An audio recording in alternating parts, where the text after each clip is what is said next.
Hey folks, so this is actually going to be, well, kind of the first, kind of the second of a crafting series. I'm finding it's really easy to make money crafting, so I figured I'd get a series of guides going. I'd like to get into guides for running instances, but for the time being, I don't think my computer can keep up with that. So, we're doing guides on crafting instead, because it's actually really fun.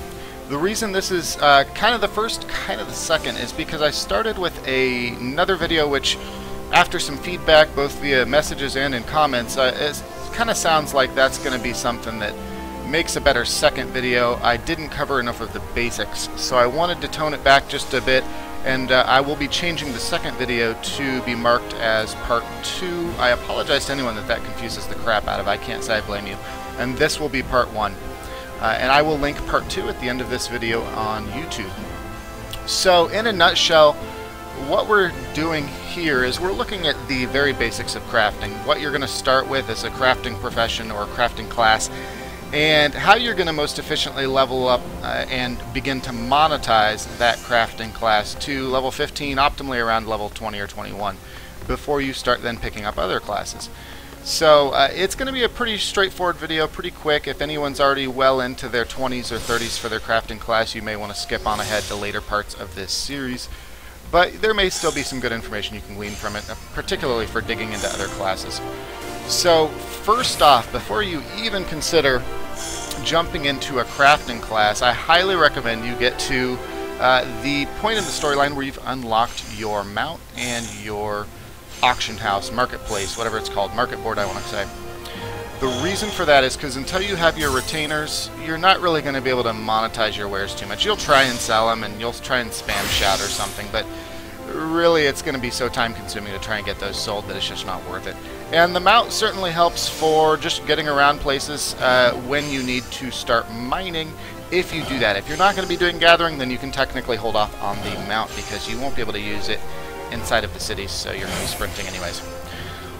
Alright, the next thing you're going to want to do, assuming you've already done that, is you should already be eating food by now. I really recommend from the get-go, for any class, combat or otherwise, you're using food. So, that being said, initially you're going to want craftsmanship food, up until level 5 or level 10, and you can just buy this from any of the cooking vendors, or culinarian vendors, all this terminology, good lord. Anyways, after that, you're going to move on to control, and we'll talk a little bit about the difference between those two, but for now, just keep in mind that from about level 5 or level 10 on, control food is going to be your go-to, and you just want to find whatever's going to give you the best. I personally make my own food because I like to high quality it, and you get a lot better results out of that, but if you don't go culinarian, I recommend probably just sticking with the basic stuff, because high quality food, particularly crafting food, is very, very expensive as you move up into the higher level food. But nevertheless, that's up to you, but either way, you'll probably want culinarian sooner or later if you really like to kind of min-max, which is kind of strange to say about crafting, but it's just that kind of a deal. Crafting really does punish you for not being well prepared. You'll end up wasting a lot of gil. Okay. So first off, here's kind of what you've got thus far for where I'm at leveling up my own character, so you can get a frame of reference for where my experience is at in the game. It's not going to be too terribly consequential here because we're just going up to level 15, and then I'll give a few tips for beyond level 15. Alright, so first off, I've kind of designed my weaver tree here, or weaver skills, to just go in order of unlocks. So I did leave on a lot of the stuff on the right side just because I don't want to have to completely redo it. But these are the skills you're going to unlock during what we're discussing here. And then I added a couple extras here because I want to talk about them at the end. First off, once you grab Weaver, you're going to probably just want to spam out hemp and yarn. All you're going to have is basic synthesis. In a nutshell, what you're working with, and I'll go ahead and bring up the window here, what you're working with is you're just going to be weighing a efficiency versus success rate, kind of just a cost-benefit kind of deal, or an opportunity cost, whatever you want to call it. You've got a 10% chance of failing with this initial basic synthesis, but in a nutshell, especially if you've got craftsmanship food, you're just going to be able to spam that out and very reliably complete hemp and yarn. And actually, until level 5, unfortunately, this is probably the only disappointing thing about crafting, is it doesn't scale too terribly well. In the early levels, it's extremely boring, and it's the only part that really feels grindy. So be prepared for that, but to do it properly does feel a bit grindy. So that being said, you're pretty much just gonna, hey, look at that, basic synthesis. Now, I'm way over leveled for hemp and yarn, even if I tried taking everything off, and it was really awkward because I was completely naked and wearing a very strange bikini underwear thing. But nevertheless, just because of level alone, it doesn't really do much for me to take off the clothes and try and simulate what it's going to look like when you guys craft it. So I'll just tell you it's going to take 4 or 5 attempts. You may even get a failure, you may even get 2 failures, at which point you might run out of durability. So let's talk about that for a moment. Durability, that's this 40 out of 40 you see here. Every time you attempt a synthesis, or later on an improvement, a touch skill, it's going to lower your durability. And there's a lot of ways to mitigate that. Think of it kind of like mitigating damage as a tank. You're trying to reduce the damage, or in some cases even heal the damage to the item you're crafting. But generally speaking, if your craftsmanship is high enough, and that is this stat right here, get out of the way, that is going to feed into how much progress you gain when you use synthesis. Okay, so very basic, very straightforward. You're now level 5. You're going to want to make sure to hit your level 5 quest, and you're going to get one every 5 levels, just like your combat classes. So I highly recommend you complete those the moment you get them, at least until you're able to start crafting all your own gear on your own. Just because it's going to give you things like your first spinning wheel, which really helps a lot once you get into improving items. At level 5, that's what occurs. You're going to get a stat called Control. And I'm sorry if I'm going really fast, but I'm trying to just breeze through this for people who already have some experience with this. Control, that's what's going to determine how well you can improve the item. Your goal is to get a high enough quality rating that you're reliably getting a high quality item. So when we look through these items, some of these have some things on it that really confuse you, but in a nutshell, if you see that strange little, I can't actually highlight it because it'll remove the tooltip, but that strange little icon to the right of where it says bandana, that means it's high quality. You'll also see a bit of a glow on the icon for the item. That is telling you basically you got a pretty significant stat bump for the item, and that's where you get into items that really sell well on the auction house. That's also going to be your goal for crafting your own gear. The reason we're starting with Weaver, and I go into this in a lot more detail in the next video, but in a nutshell, the reason we're starting with Weaver is because it makes quite a few crafting items, items we're going to gear for our other crafting classes. So from the get-go, we're able to high quality some crafting gear that we can use right away.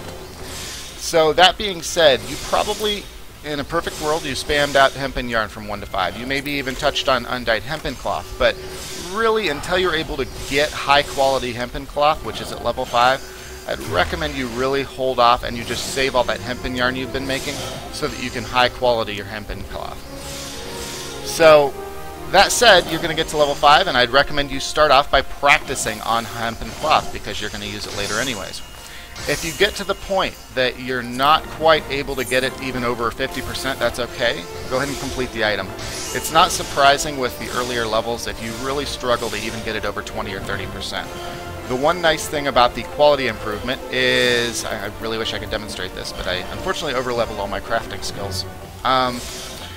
You're going to get to a point, say about here, and maybe 2 or 3 improvement attempts, that you'll start seeing significantly compounding returns. So, you know, 1 improvement might only give you 2% early on, but by the time you get to the midway point, that 1 improvement still gives the same payout in terms of quality points, that's this over here, is going to give you 10, 15%, and by the very end, that's 30% potentially. So you want to find that break point and make sure you're able to hit that if possible.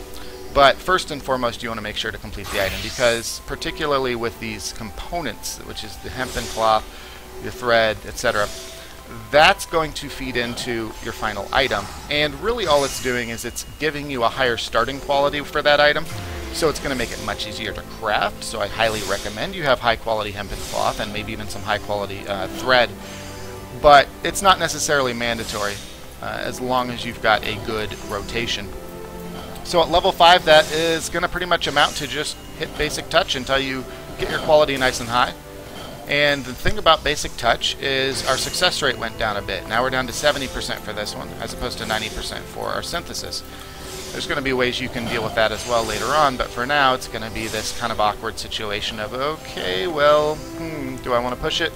And I would say once you get down to 20 out of 40 durability, go ahead and play it safe. It's not worth the risk of failure. Go ahead and complete your item. Generally speaking, you should be able to complete it in 2 attempts by this point still. So once you've had some practice with your hempen cloth, and we notice I did get a high quality, then you're going to be able to move up. And really all that was just a 9%, or give or take, chance of me getting a high quality item. And I got lucky. I had a 1 in 10 chance, and I passed it. The other thing about that is your experience gain is going to increase dramatically as you improve quality. So if we're talking about the quickest way to level in the earlier stages, you're pretty much just wanting to get your quality as high as possible without actually failing the item, because then your time investment and sometimes your resource investment was for nothing. So it does you no good if you consistently fail but occasionally get 100%. That being said, now you're ready to start kind of getting your feet wet with crafting items themselves. I would recommend you really don't go too crazy on this until you've unlocked a few more of your abilities. You're probably just going to keep cranking out high quality hempen cloth. That being said, we're going to go ahead and assume that by now you've unlocked Master's Mend, which will occur at level 7. So you've now got Master's Mend, you've got some high quality hempen yarn, or hempen thread, whatever you want to call it, and you've got some high quality undyed hempen cloth. We'll go ahead and give that a try now. So this is where preparation really starts to pay off. Now I'm actually doing this without food, but that's not really going to matter just because the numbers I'm getting are so different from yours. Notice we're already almost halfway up. Now that only reaches 14% on your quality, but that's just because of that compounding return I was talking about. So you've already gotten past the tough part, and that's where this gets pretty cool. Also, as you get to a final product, your durability, your maximum durability is going to go up. So you've got a lot more flexibility here. So generally, this is where you're going to be able to get a little more spammy with that touch skill. So we're just going to keep bumping it down. And now we're at 30 out of 60. And I haven't talked about it too much because initially you're pretty much never going to run out of CP before you run out of durability. But once you start working on equipment, it's going to be a little more impactful. These are your crafting points, and it's your resource. Think of it like your mana or your energy or anything like that. Your TP for your combat skills in this game. And once that runs out, you're unable to use anything that has this little red number on it, under it. So it really becomes impactful when you get Master's Mend. Now you're going to be able to gear yourself to improve your CP, but initially you won't have too terribly much. Your goal is to either be able to complete the item without using Master's Mend and have fairly low CP by the end of it, because that means you're efficiently using your resources, or use Master's Mend at the very last moment. That way you have a lot of opportunities to finish your synthesis, since you still only have a 90% completion. In this case, I'm fairly confident I'll be able to complete the item, so I'll use my Master's Mend, bump my durability back up to 60. What that does is just gives a flat 30 durability. It can't overheal the item, so you want to use it at 30 out of 60 in this case. If you used it at 40 out of 60, you're not going to get 70 out of 60. So you just wasted potential there. And then I'll keep improving, because I, in this case, have a lot of CP left. Oop, that one wasn't needed. And then we'll finish the item. So this is where you're getting just very slight added complexity, but it's not really too much. This is, however, the point that you can really start having fun with gearing your own weaver. You're going to be able to start cranking out some high-quality items and getting yourself ready to start actually working on gear you'll be able to sell. Also, you notice these little check marks. This is when I recommend you start, if needed, clearing these off. You notice I actually don't have a lot of these filled out because some of these items aren't worth my time to craft, even though they give experience. Basically, that check mark, you're getting a bonus in experience the first time you craft an item. But hempen underpants, they give no value whatsoever. They are completely useless. I don't feel the need to craft them. I'm sure there's an achievement involved. I don't much care about achievements. So it's up to your preference, but the quickest way technically at this stage is to go through and try to just craft each one of these first, and at the same time make sure you high quality any of your crafting or, if needed, gathering. Alright, so next we're going to talk about steady hand, and this is where I'm going to start moving a little faster because the method of leveling doesn't change too terribly much for the rest of this up to 15. So we're just going to talk more about the skills and how they impact your rotation. So let's say we're making another hempen half gloves, or you know what, there we go, hempen breeches of crafting. You'll need those too. minute. Okay, so that's one funky thing. It won't automatically pick up your high quality. Alright, so I have a lot less quality materials here, which means I'm starting at a lower point. But we just unlocked Steady Hand. That occurs at level 9, and I can't stress how amazing this ability is for you. Basically, it's giving you a 20% success rate for 5 steps, so you really do want to make the most of it. And the way that's going to occur is just by planning out how you're going to use your durability, in contrast with when you're going to hit Master's Mend. So I have a lot of CP. You might not necessarily have enough to do this, but once you get to the point that your gear is providing a lot of CP, oh, that's not the one I want. You're going to hit Steady Hand, and then you're going to just start spamming out some touch skills, and maybe as needed, you're going to use some synthesis to make sure you get as close to finishing the item as possible, so you can gauge how many attempts it's going to take. Now, what this is doing is it's taking 70% and turning it to 90%, but the really nice thing is it's taking synthesis to 110%, which doesn't do anything. It doesn't overproduce the item, but anytime you can get stability with a 100% success rate on a skill, it's really, really helpful. So that's pretty much it. You're done. You're ready to finish the item. You're probably going to push it a lot closer, so you may need to hit Master's Mend, but the thing you'll notice is with Steady Hand, your success rate improves enough that you're going to need Master's Mend less and less because your synthesis isn't failing. So I would say, as a general rule of thumb, try to never attempt a synthesis without Steady Hand already in place, because that's giving you a point of stability. You can say, I know I need 3 synthesis to finish this item. I know I have 100% success rate, so there will be 0 failures. Therefore, I will start finishing the item at 30 out of 60 or 30 out of 80 or whatever it may be. And that's really, really helpful. Alright, so then at this point you're going to have unlocked Inner Quiet, and this is going to occur at level 11 off the top of my head. Yeah, it is every 2 up until 15. And this is going to sound really weird, but I've done the math on this. Inner Quiet doesn't really pay off for now. I wouldn't worry about it too much. Basically, in a nutshell, what it's doing is it's giving you a small increase in quality improvement for each consecutive success, or I should say for each success on your touch skill. So you can have a failure, but then the next one's still going to get a benefit from the previous successes. And it just totals up and keeps giving you that benefit. But especially when you're still working with just basic touch, you're not really going to be able to get that to pay for itself before, I think, 6 successes, and by that point you've ran out of CP, especially if you're having to hit a Master's Mend and you're still having to make sure Steady Hand is active. So don't worry about that one too much. The next one you're going to unlock at 13 is going to be Observe. I wouldn't worry about that one too much either. In fact, this is one that you may even just remove from your hotbar entirely. I found there's some certain circumstances that I'm working on a particularly expensive item that it might save my ass, and I might, you know, not lose 10,000 gil on the item's components because of some interesting stuff that can happen at the later levels. But for now, in particular, Observe is junk. You're better off just hitting basic touch. Don't worry about it. I don't remember the specific level, but by this point, somewhere between 11 to 15, you're going to unlock the ability to see quality. And I'll just pull up some hemp and yarn because I want to finish it nice and quick. Or I'm sorry, condition. So right now, condition is normal. You only unlock this once, so that's why I can't actually even see what it is that I unlock it at, because it's not even a trait. It's just something you unlock and you're done. Tried Googling it, couldn't find it right away as far as what level it was. Not too terribly worried about it. But the thing about this is it's actually very helpful. When you're in normal condition, you're going to get the standard touch improvement that you've always gotten. So you're going to use your basic touch and you're going to get what you got. But then if you go up to good or excellent, you're going to get a significant bonus. Excellent, you're going to see some cases where you'll go from 18 or 24% and go all the way up to 100%. But then you also have potential for low as well, which, as you can imagine, just reduces it slightly. As a rule of thumb, your good will always be followed by normal. This always happens, so you can use this to kind of predict when you're going to use synthesis versus when you're going to use touch. Also, you can even try to time when your Steady Hand expires, but that's really difficult.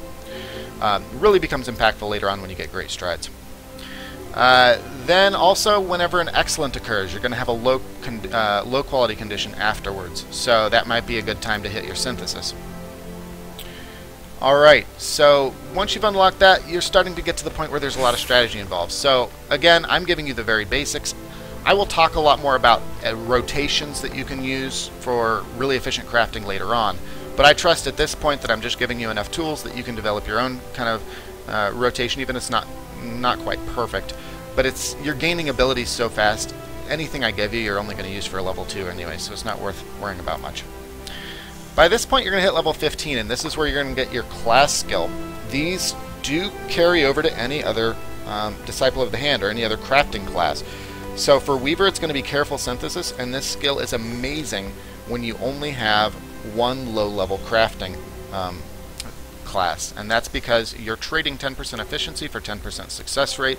Based on what I've already talked about with having a point of stability, it should be pretty self-explanatory as to why it's so good, especially if you don't cross a breakpoint. You don't go from 4 attempts to 5 attempts by losing that 10%. It's actually just making you that much more stable with no drawback.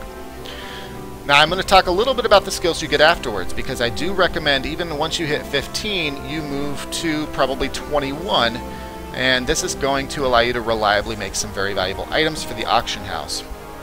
Standard Touch. This is going to be nice because you're getting 25% more efficiency, that's great, but the big one is you're getting 10% more success rate, which means in conjunction with Steady Hand, you now have a guaranteed success, and that's really, really great. What I recommend, just to give an idea, is you might hit Steady Hand, and okay, let's say this condition was normal, so I'm going to go ahead and say, okay, we'll just use a basic touch. I don't really care if it fails. Let's say, hypothetically speaking, we now saw good or excellent here. That's when you're going to go ahead and use your standard touch, because you want to make sure you get the most out of that condition as you possibly can. Lastly, Great Strides. This is going to be too expensive for you to use early on. It's an amazing ability later. There is a fun little rotation you can do where you hit Great Strides, then Steady Hand, then Standard Touch, and then alternate Great Strides, Standard Touch, Great Strides, Standard Touch. Altogether, you're going to be getting 3 attempts, and what this is doing is it's doubling the efficiency. So you're technically getting 250% efficiency on a guaranteed success. So this is its own little form of mitigation, if you will, on the durability. So that's pretty cool. And that's going to be it for what I'm going to cover for the skills themselves. But now let's just talk about, might as well finish this just so I don't waste anything. Let's talk about what should be going on while all this is occurring. You're leveling up and you're spamming out all these items trying to get high quality. And actually I'll switch over to my what I call my materia farm set. Notice I've got all these level 1 gear slots here, and some of them are at 100% spirit bond, and I actually should fix that. In a nutshell, what you want as you're crafting these items is to try and make sure that the moment one of your items gets to 100% spirit bond, you either convert it if you've already unlocked that, or you just make sure to switch it out for something with 0%, the same exact item. And the reason you're doing that is because once you've unlocked materia conversion, which I believe is 17, maybe it's 19 along with melding, I'm not sure. Either way, I'm not going to cover that. I trust you'll be able to look up how that's done, or you'll just see it in the quest line. You're going to be able to take anything with 100% spirit bond and turn it into crafting materia, which is extremely valuable. I'm not going to go into all the details, but suffice to say, you're going to want to use it. You're going to also want to attach it to things before you sell those items. I'll cover that a lot more in a later video. For now, just trust me when I say it's very, very profitable at the earliest levels in particular to continue rotating out your gear as it reaches 100% spirit bond. Just to give a framework here, we can even look through. I've got a whole bunch of maple clogs sitting around, got a whole bunch of hempen breeches of crafting, because still, even at my level, I switch over to gear that is, at this point, when I spam out leather or spam out hard leather or cotton, undyed cotton, you know, whatever it may be. So very, very easy money, 2,000 to 3,000 in some cases per materia. Okay, so then the other thing I want to mention is if you need to level fast and you've already unlocked your trade craft levs, which occurs at level 10, you can do that by just going ahead and spamming those out. Actually, I'll switch over to Weaver, so I can show the one you're going to probably first want to use, and then give you an idea of how you want to pursue it from there. So, let's say you just hit level 10 and you say, you know what, screw this, I just want to level as fast as possible, I want to start making money. Well, then you're going to go ahead and start trading in your allowances for tradecraft levs to just quickly level and get a little money on the side. And I recommend for your level 10 workplace safety, and I'll kind of explain why. You're just basically taking a look at the value. So if we were to compare this with hat in hand, for example, you're getting more for your workplace safety. But then the big thing you're going to want to compare is, are you getting the tradecraft lev from the same location that you're turning it in? So if I were to take this right now and finish making a cotton scarf, then I'm immediately just going to run over to this guy right over here, and you'll see just how freaking quick this is. So just run, run, run, run, run. There he is. Turn it in, and I'm done. You're also going to want to make sure you're turning in nothing but high-quality items, because that actually triples your reward, both in gil and in experience. So you're getting a lot more efficiency there. Just follow that logic as you continue to level up, and also at level 20, you're going to get repeatable tradecraft levs, which I cover in my second video. Alright, the one last thing I want to mention is, let's say you're all done, you're ready to start monetizing this. Well, first and foremost, I would recommend that materia that you started to finish up from now converting after all of that spirit bond was maxed. You're going to want to start melding to your items, both the items you're using and the items that you are selling. So if we look at any of my items, I can right-click on it and click meld. I'm going to do a detailed materia video. Oh wow, that is a disgusting bug. Okay, well I will have to keep talking like a champ and kill it later, because I'm pretty sure that's like one of those silverfish looking things. Anyways, wow, I'm ADD. So you're going to meld items, and generally you're going to go up to however many slots are green. So that's all you'll need to know for now. I'll do a dedicated materia video later. But that's going to, generally speaking, improve the value of your item that you sell, and it's also going to significantly improve the efficiency of your own crafting. So make sure you're always doing that. The moment you unlock items with materia slots, make sure you're making and melding them. Lastly, monetizing what you've made. So I'm going to bring up one of my I'm going to bring up one of my retainers, and yeah, anyone who's watched Star Trek Voyager, I'm a total nerd, so I had to use that name because they were all taken. You're going to basically just look through what you can make, and you're going to say, okay, what's going to be very profitable? Now, I would say as a general rule of thumb, you're going to have a few here that you can be guaranteed to make money off of. Cotton breaches of crafting. The reason that's good is it's for the first repeatable tradecraft lev. So you're going to take it, you're going to sell it, and I'm going to do an adjust price to show you the market history. You're going to want to just keep an eye on what these are currently selling for. And you're going to want to just make sure you're a little bit under the next highest. So in this case, actually, I should be just fine because I'm at 2,200. I would say, generally speaking, though, don't be afraid to undercut. You're making these for extremely cheap. I would say these cotton breaches of crafting, you're looking at 200 gil tops by the time you consider in your shards. And that's even assuming you maybe failed once or twice along the way. So don't be afraid to undercut, because even if you're making 500% return, by selling these for 1,000 each, if you're selling 30 or 40 in a day and you can afford, you have the time to keep those stocked, you're going to make more than if you're selling 5 a day. But it's really about how much time you have. For example, I'm working full-time, so I don't have as much time. I'm going to probably price them a little less aggressively. But over the weekends, I might really drop my prices, and I'll probably do that here after this video. The other one you're going to want to sell, and I don't know if I have any on here right now. I don't. Oh, I should mention, that one's big because it's for the first repeatable quest. So just so you know the logic there, you're going to be able to sell a very high volume. The only other one is Cotton Shepherd's Tunic. Really recommend you sell the crap out of these, just because you're getting both craftsmanship and gathering skills all on the same item. It's very versatile. You're going to be able to sell a high volume there as well. So that's about it. One last warning I want to give you is make sure you double check all of your numbers. Even if someone else told you, hey, this is a great idea, double check your numbers. I'm just getting out of there for the noise. I've seen on wikis and whatnot, on popular sites even, some just absolute garbage information. I mean, there was one that I just recently saw on probably the most popular wiki out there for this game. It told you, hey, spam out that hempen yarn and sell it, because you're going to double your money right out the gate. That's not true. You're going to waste a ton of money, and it's just a case of someone not double checking their numbers. The reason that's going to waste a ton of money is because we look at hempen yarn, and it's using 1 lightning shard per hempen yarn. So if we're just using Moko grass, then the statement they made was correct, and I could easily tell where their math got thrown off. Each lightning shard is going to run you anywhere from 30 to 50 gil. All of a sudden now you're taking a huge loss rather than the profit the person told you you were going to get. So even double check what I tell you, because even I make mistakes, even I'm trying to make sure I don't, but I will still.